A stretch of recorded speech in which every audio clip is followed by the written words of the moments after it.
Hello, ladies and gentlemen. Today we will be discussing the future of AI and technology. Approximately 85 million jobs are going to be taken over by AI and technology by the year 2025. Think about it. That's 2 years away from now. That is crazy, and that just goes to show you how advanced we are in society and how we're practically living in the future, which is a statement that CI Look stated, by the way, which is a very reliable source, so you know they mean business. To continue, one of the aspects as to why we live in the future currently would be ChatGPT. For those of you who don't know, ChatGPT is essentially an artificial intelligence where it's a source of code that can communicate with a person, and you can actually have actual conversations with the ChatGPT because it's almost like it has its own thoughts and it's like its own person, even though in all reality it's just all code, right? But it is very advanced. You can ask many questions. You can, say, hey, how are you feeling, etc., etc. And one of the biggest aspects of ChatGPT would be the fact that ChatGPT can actually write essays for you. So you can literally ask ChatGPT, write me a 1,000 worded essay, and you can even be specific about it too. You can say, 1,000 worded essay with 5 to 7 paragraphs on astronomy, but focus on the Milky Way. And all of a sudden, in mere seconds, you get this 1,000 worded essay on exactly what you requested. In seconds. Something that would have taken you an hour or two or even longer to complete, because essays are very time consuming, right? So teachers in universities are very intimidated by ChatGPT because essentially there's no way to truly determine whether a student used ChatGPT or not, because either A, you're falsely accusing someone of using ChatGPT when they never did, or B, they did use it, but you had no idea they used AI. I mean, for all you guys know, I could have used ChatGPT to create this outline and to create this presentation. But there's really no true way of knowing whether that's the case or not.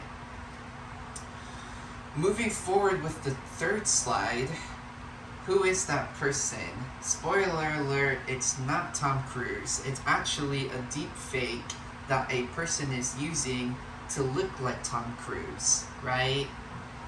And this also plays along with voice recreation because artificial intelligence is so advanced that it can essentially mimic a person by putting their face on someone else's face and even recreating their voice, right? Because Microsoft developed this AI voice recognition where all it has to do is just listen to someone's voice for 3 seconds, and all of a sudden it can recreate that person's voice. And on top of that, it can even change the tone of that person's voice. It can make it angry, it can make it sad, etc., etc. So imagine all of that combined. You have deepfake and you have voice recognition. Essentially, you can literally mimic a person. How scary is that? It could be good in the sense of movies, like you can bring a young actor, right, and who's old now, in the sense of like Mark Hamill and Luke Skywalker and Mandalorian, or it can be bad to where you frame someone, you make them look bad, and that video is going to ruin their life forever, even if it gets proven innocent. Like, that video is just not going to look good regardless, right? And people will probably think it's real. There's going to be some people out there that think it's real. But if you want further clarification on deepfake, I did link YouTube videos in slide 5 or 6 um, showcasing what deep fake and what voice recreation can do, which is really cool, and it's kind of funny videos too, like entertainment. But moving on, we're going to be talking about technology, and two technologies that come into mind would be 3D printing and tiny robots. Now, 3D printing is already advanced, as 3D printing can essentially 3D print molds, and you give it a blueprint and it can print like that, right? Or I mean, it's not like in an instant, but it takes a while. But you can print a phone case, you can print a stand, it doesn't matter, right? But essentially, there are scientists that are discussing the matter of 3D printing organs. How crazy is that? Actual functioning organs. And this would be a huge impact at hospitals for two reasons.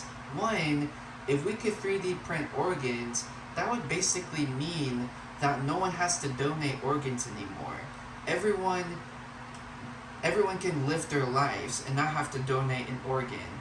And two would be, in an emergency type situation, there would never be a loss of organs, right?